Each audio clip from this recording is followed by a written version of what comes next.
comunidade deve ou não participar da vida escolar? Será que o desempenho dos alunos pode melhorar à medida em que a comunidade se integra à escola? O que é que você acha? Bom, aqui em Morro Branco, Beberibe, no Ceará, as opiniões estão divididas. Tem um grupo que acha que a comunidade deve participar mais ativamente da vida escolar. Agora, tem um outro grupo que é contrário a essa ideia. Para eles, a comunidade não tem nada que se misturar com a escola. Para resolver essa polêmica, o pessoal aqui da cidade, por sinal muito democrática, resolveu fazer um plebiscito. Eu acho que a gente não tem nada a ver com a escola, né? Já tem o secretário de educação, prefeito, essas coisas, diretora. A gente já paga impostos, já temos tão pouco tempo para a nossa vida diária, né? A escola que tome a providência dela do jeito que ela quiser. Eu acho que a comunidade deve ficar fora. A comunidade tem que participar da escola, porque a escola é comunidade. E comunidade sem escola não existe. Então, a comunidade tem que estar presente, tem que participar, porque as crianças que estão na escola são os verdadeiros cidadãos do futuro da comunidade. Só os professores não resolvem, tem que estar o pai e a mãe ao lado dos filhos. As crianças já são muito rebeldes, né? E com o estudo, a gente tem consciência do que eles vão se educar e não vão fazer o que muitas crianças estão fazendo por aí. A comunidade não pode ficar acomodada. Por aqui, pelo menos por enquanto, o plebiscito vai decidindo por uma maior integração entre comunidade e escola. Resultado que surgiu através do voto, a decisão tem um peso e tanto. Afinal, democracia também é isso. A maioria decidindo os rumos que a sociedade deve tomar. Oi, professor. Oi, professora. Não sei se você já percebeu, mas o tema do nosso programa de hoje é bem atual. Hoje a gente vai falar sobre escola e cidadania. E vamos destacar o papel fundamental que a escola tem como formadora de cidadãos. Vamos lá?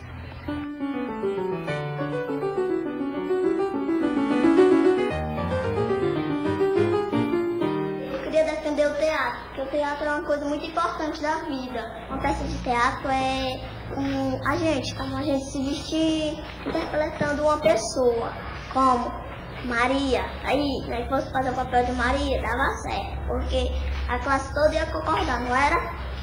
Aí eu queria que fizesse uma sala grande e partisse no meio. Aí nós botávamos uma cortina e fazia o teatro por enquanto, né? Meu parquinho ia ser bonito, bem cheio de grama cortada bem baixa, porque é bom sempre ter. Aí a gente brincava na rodinha, no escorrega, que é o direito do aluno.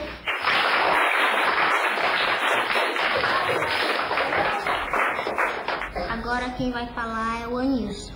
Eu queria falar um pouco sobre a quadra de esporte e vou também falar um pouco sobre a nossa merenda. Eu acho importante a quadra de esporte. Todos nós. É um esporte que dá para brincar, as crianças. Dá até para fazer física. Brincar de basquete, vôlei e outras coisas. A merenda de vocês ia ser macarronada, como eu falei. Macarronada, sopa, sanduíche e outras coisas. E a Patrícia me deu a ideia, também é refrigerante com bolo. Grupo de teatro, quadra de esportes, parquinho, merenda. Nossa, você viu o desempenho dessas crianças? O jeito como elas estão envolvidas? Pois é, quem vê de longe pensa que elas estão apenas concorrendo à vaga de representante de classe. Mas existem muito mais coisas por trás dessa campanha do que simplesmente uma disputa por um cargo. Afinal, esses alunos estão aprendendo democracia na prática, exercendo a democracia. Agora, você deve estar se perguntando como é que eles chegaram nesse estágio, nessa organização toda. Para isso, a gente vai ter de voltar um pouquinho no tempo e acompanhar essa atividade desde o começo. Vamos começar pelo começo?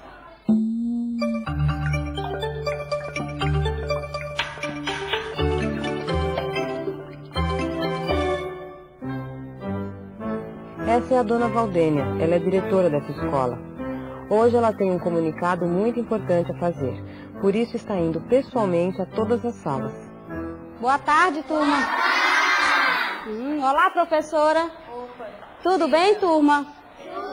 Bom, gente, eu passei aqui para conversar com vocês a respeito do nosso estatuto.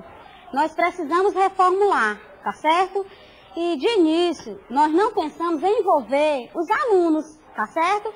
Mas depois nós pensamos bem e chegamos à conclusão de que era necessário que vocês participassem.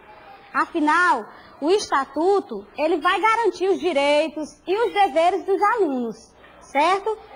Só que é impossível nós colocarmos todos os alunos. Então, nós estamos pedindo que cada professora indique o seu representante, o representante da sua sala. Obrigada, viu, turma? Aquela notícia mexeu com a sala. Naquele momento, dava até para adivinhar o que se passava na cabeça daqueles alunos. Quem entre eles seria indicado pela professora para representar a sala?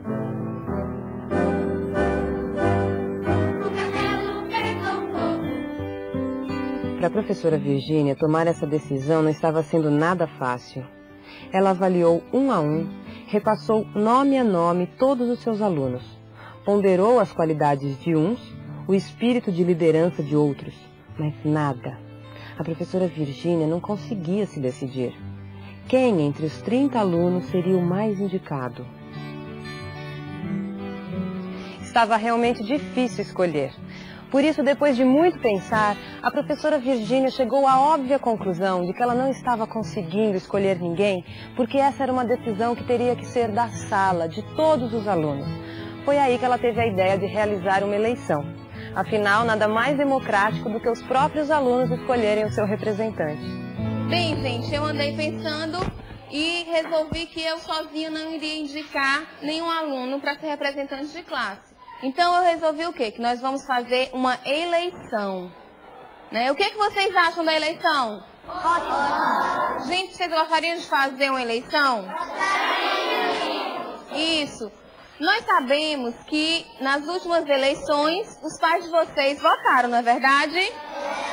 E em quem eles votaram? Votaram no prefeito, no vereador. Isso, em um candidato, não foi? Então é isso que nós vamos fazer na nossa classe. Nós vamos fazer uma eleição, certo? E vai vencer o quê? Vence a maioria, não é? Isso. Quem levar a maioria de votos vai ser o representante da nossa classe. Tá certo? Observe como a professora já está usando a atividade como base para ensinar os conteúdos curriculares. No caso, noções de democracia e cidadania. Quem quer ser candidato? Quem é que vai se habilitar a ser candidato? Não quer ser candidato? Nem você? Então nós vamos fazer diferente. Vamos fazer assim. Cada um de vocês vai indicar um aluno que vocês acham que seja interessante para ser candidato para representar a nossa sala de aula, certo? Rosana, você indica quem para ser candidato da nossa classe? O Anis. E você, Juliana? A Laís. Isso. Fabiano. Fabiano? Marliene. A Laís. Vamos lá, Laís. E você vai indicar quem para ser seu candidato? O Anilson. Agora, nem sempre as coisas são assim. Pode acontecer também de os próprios alunos se lançarem candidatos, ou ainda haver uma manifestação espontânea da sala, indicando aqueles 2 ou 3 alunos que já exercem alguma liderança sobre os demais. O importante é que a sala participe, que se envolva ativamente durante todo o processo.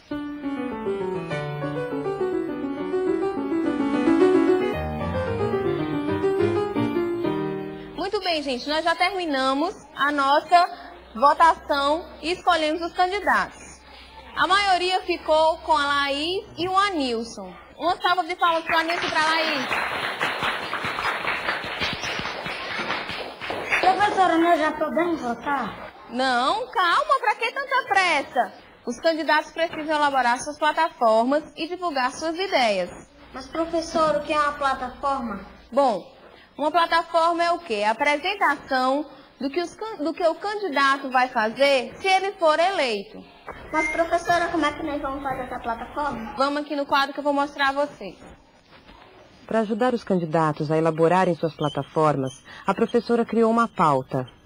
Ao responder às perguntas da pauta, os alunos vão fazer uma espécie de diagnóstico, um levantamento das condições da escola, localizando seus problemas, definindo algumas mudanças e propondo novas ideias.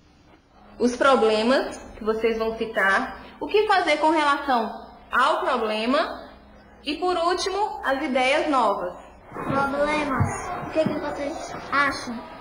Falta de brinquedo. Os alunos estão levando a sério a campanha.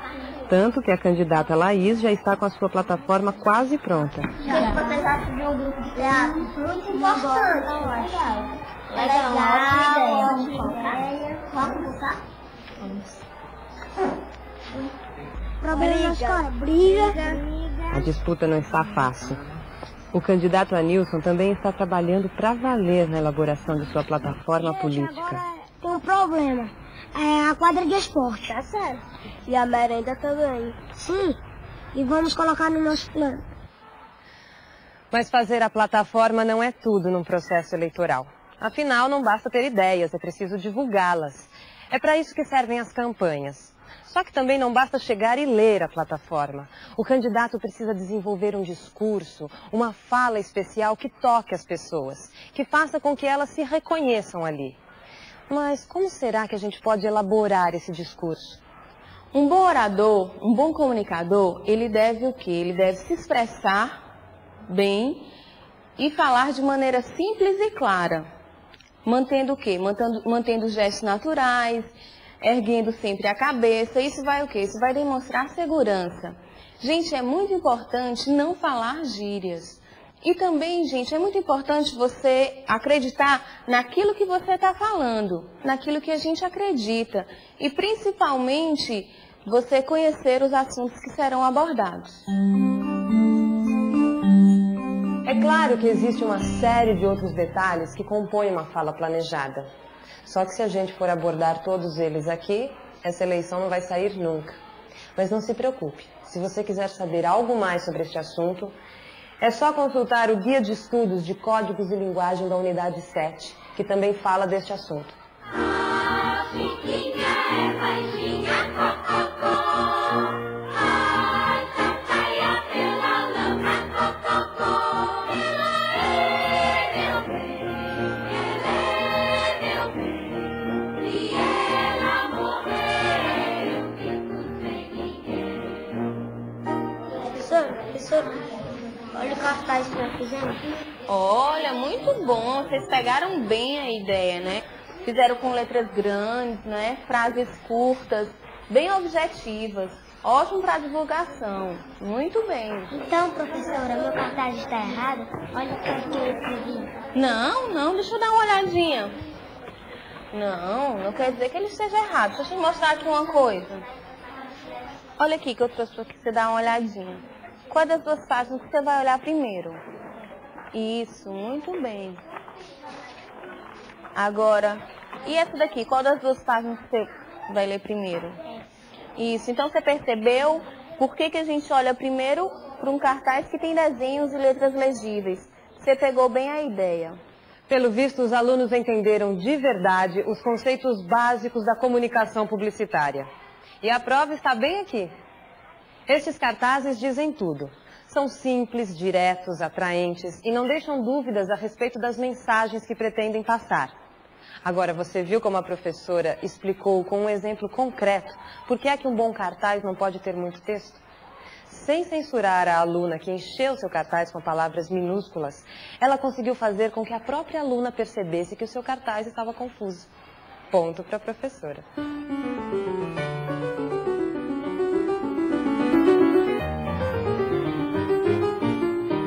Nossa quadra vai ser grande e larga, pra ficar muito tempo pra gente brincar, né? Agora eu vou pedir mais uma coisa, eu quero que vocês votem em mim.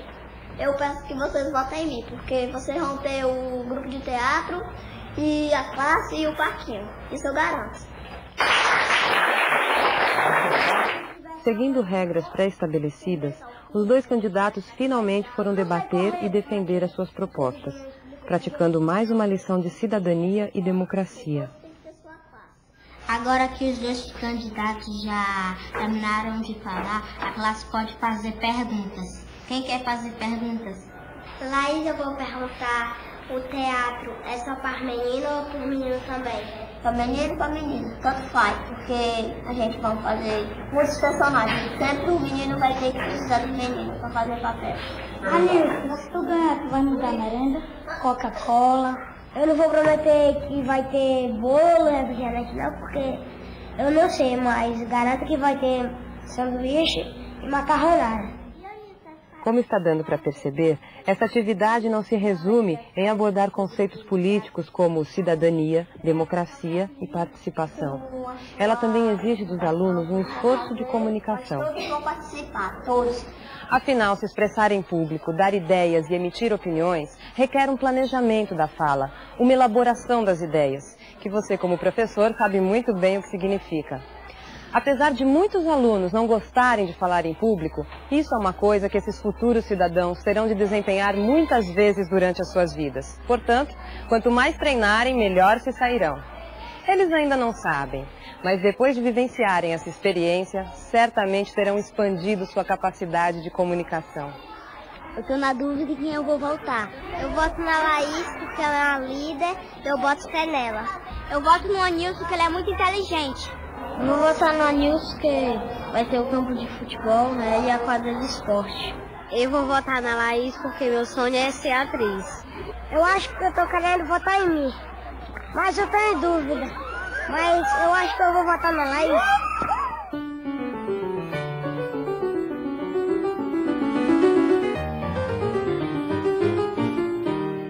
À primeira vista, muita gente pode pensar que essa atividade deixa muitos alunos de fora, já que apenas 2 estão concorrendo. Só que as coisas não são bem assim. Porque além dos 2 candidatos, todos os outros alunos também tiveram de ajudar a elaborar plataformas, localizar problemas e encontrar soluções para a escola. Quer dizer, eles não ficaram simplesmente esperando pelas ideias e propostas dos candidatos. Ao contrário, eles tiveram uma postura atuante, participativa. Ao fazerem um diagnóstico próprio da escola, os alunos tiveram condições de checar, tiveram como comparar as propostas dos candidatos com as propostas que eles mesmos já tinham elaborado. Mas a participação dos alunos que não foram candidatos não para por aí. Muitos deles integraram o comitê eleitoral. Orientados pela professora, eles fizeram essa urna e essa cabine construídas com caixa de papelão. E também confeccionaram todas as cédulas de votação, que seguiram o mesmo modelo das cédulas oficiais do TRE. Os alunos do comitê eleitoral também ficaram responsáveis pela organização de toda a eleição. Da cabine eleitoral aos mesários, nenhum detalhe foi esquecido. A professora Virgínia se preocupou em reproduzir, nos mínimos detalhes, tudo que envolve uma eleição de verdade.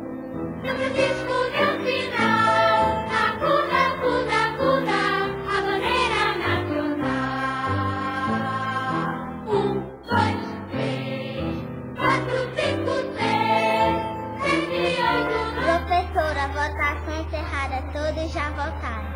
Ok, gente. Agora falta só mais um passo. A contagem dos votos, a apuração.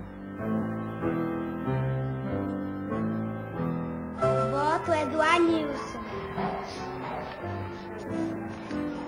O voto é da Laís.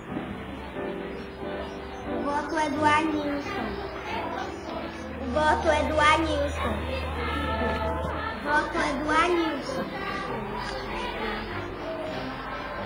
O voto é do Anilson. O voto é da Laís. O voto é do Anilson. O voto é do Anilson. O voto é da Laís. O voto é do Anilson. Bom, gente, chegamos ao final da nossa votação. Nós tivemos 10 votos para a Laís e 20 votos para o Anilson. Ganhou a nossa votação o Anilson.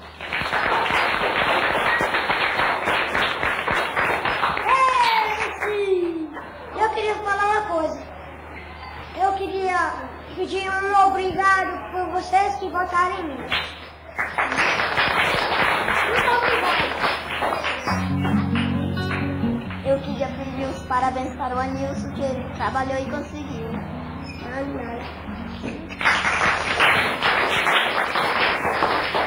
O Anilson é o nosso novo representante oficial da sala, não é isso? Mas não foi só o Anilson que ganhou com isso, né? Com essa eleição, todos nós saímos ganhando. Não é? E principalmente com a postura de cidadania que a Laís nos mostrou. Ela teve a postura de se levantar e de cumprimentar o Anilson. Beijou, abraçou, ficou até emocionada. Não é isso? E também ela mostrou o quê? Ela mostrou o espírito democrático, cumprimentando o vencedor. Então, uma salva de palmas para todos nós, que todos nós saímos ganhando.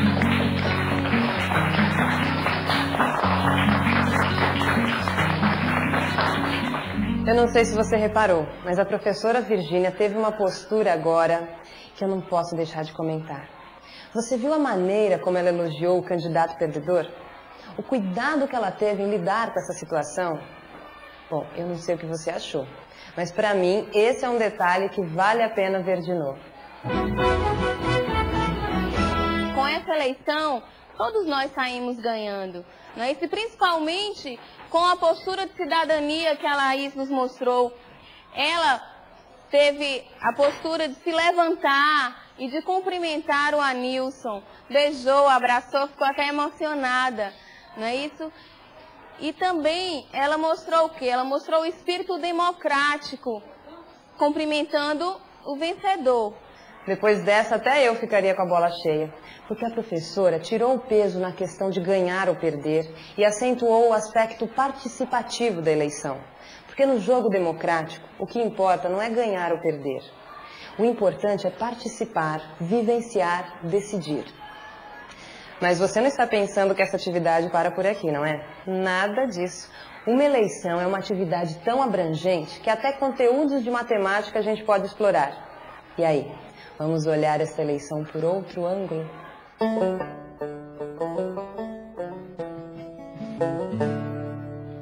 Partindo do resultado da eleição, a professora pediu que os alunos calculassem qual foi a fração de votos de cada candidato. E aproveitou a operação para mostrar aos alunos a relação entre as frações e números inteiros.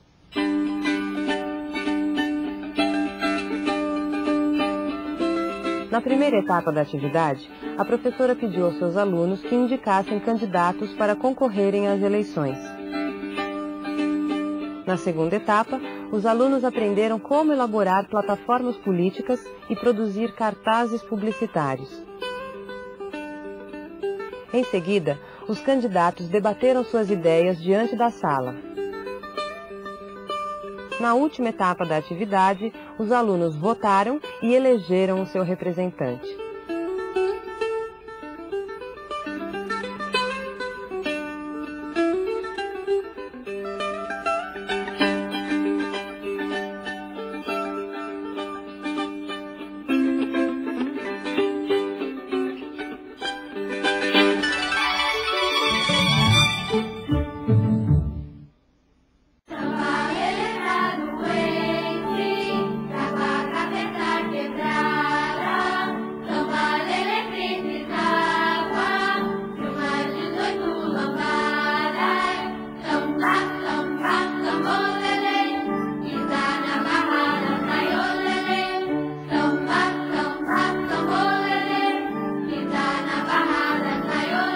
Merenda escolar. Como você deve se lembrar, esse foi um dos pontos levantados pelos alunos nas suas plataformas políticas. Geralmente, para as crianças, comida tem mais a ver com prazer e com sabor do que com nutrição. De um modo geral, elas estão pouco ou nada preocupadas com refeições equilibradas ou com as quantidades de proteínas e carboidratos que ingerem. Mas e se elas descobrirem? Se elas conhecerem o que comem, será que isso não pode mudar? É o que veremos agora numa atividade que tem como ponto de partida a discussão em torno da merenda escolar.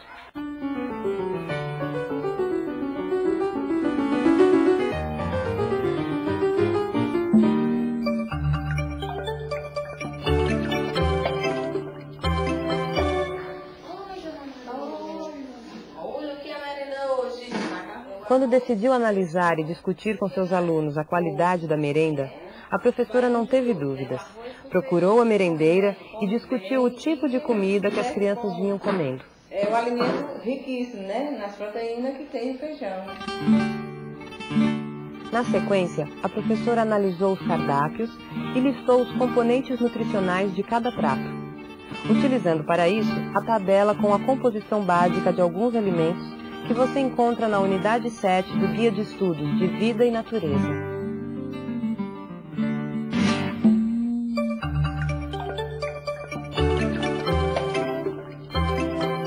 Durante a nossa campanha eleitoral, eu percebi que vocês falaram de vários assuntos, não é verdade? É. Mas também vocês falaram muito da parte da merenda, né? O que vocês acham que poderia mudar na nossa merenda? Eu queria que tivesse pudim, pizza. Pizza! Torta, salada. E você, Murilo? Refrigerante. Refrigerante! Observe como a professora envolve seus alunos com a questão da merenda e deixa eles à vontade para falarem tudo o que pensam. Tudo isso que vocês falaram é verdade, né? Que a gente gosta de comer comidas gostosas, né? Mas antes que a gente queira mudar a nossa merenda, a gente poderia analisá-la antes, não é isso? Porque como nós estudamos em ciências, que a principal função dos alimentos é o quê? É formar as estruturas das células e suprir as nossas necessidades calóricas, né? Será que o nosso cardápio está conseguindo fazer isso? Agora eu vou distribuir para vocês umas tabelas, que aí vocês vão perceber melhor o que eu estou falando. Como você está vendo, a ideia da professora é fazer com que os alunos analisem e descubram a qualidade da comida que comem.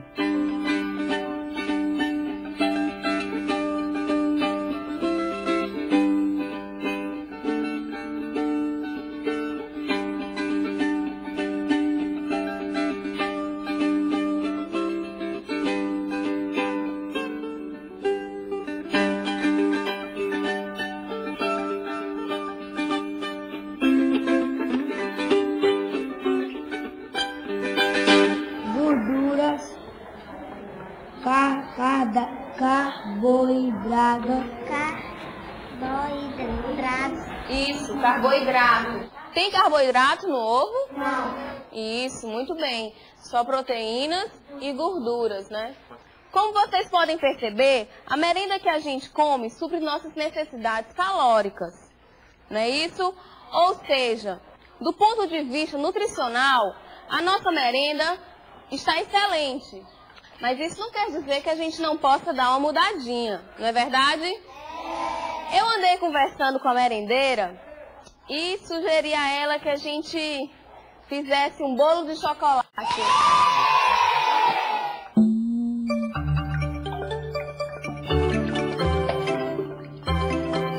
Ok, pessoal, eu trouxe para vocês a receita do bolo de chocolate.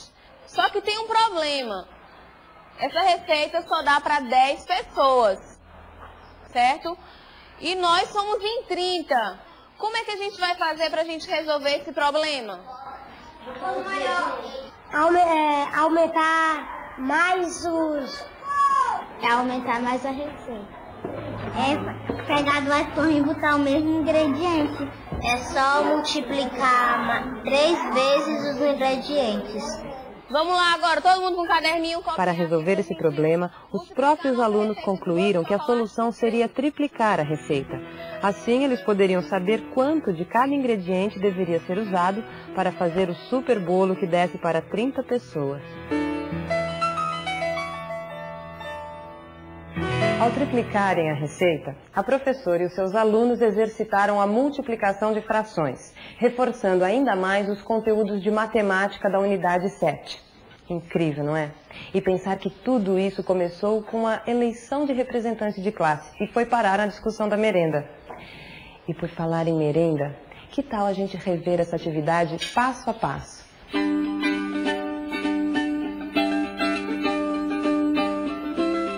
Faça uma avaliação da merenda escolar e analise o cardápio. Depois, peça para os seus alunos analisarem o cardápio e discuta o valor nutricional dos alimentos com eles. E para terminar a atividade, peça aos seus alunos para triplicarem uma receita de bolo, trabalhando assim com multiplicação de frações.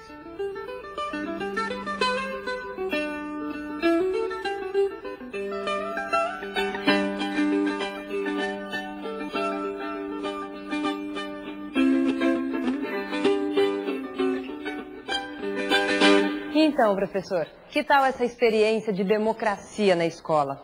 Você viu como uma eleição de representante de classe pode se transformar numa atividade extremamente rica e importante também.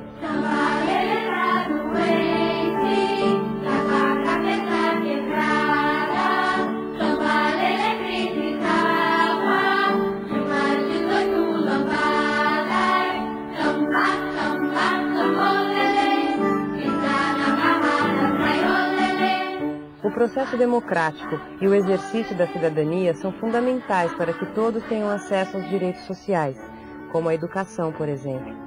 E na sala de aula, podemos ensinar aos nossos futuros cidadãos como praticar a democracia.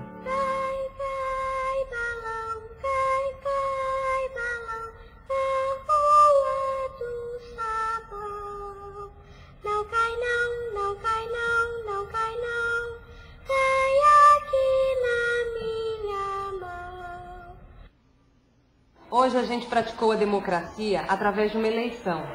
Mas nós sabemos que democracia e cidadania não se resumem apenas ao voto. É muito mais do que isso. Democracia tem a ver com participação, com atuação. Por isso, professor, não restringe o seu trabalho somente à sala de aula, não é, Virginia? Isso, a nossa atuação deve ser firme, tanto na nossa escola como em toda a rede escolar. Assim a gente exerce a nossa cidadania. Vamos ajudar a formar futuros cidadãos. Bom, nós já fizemos a nossa parte, agora eu passo a bola para vocês.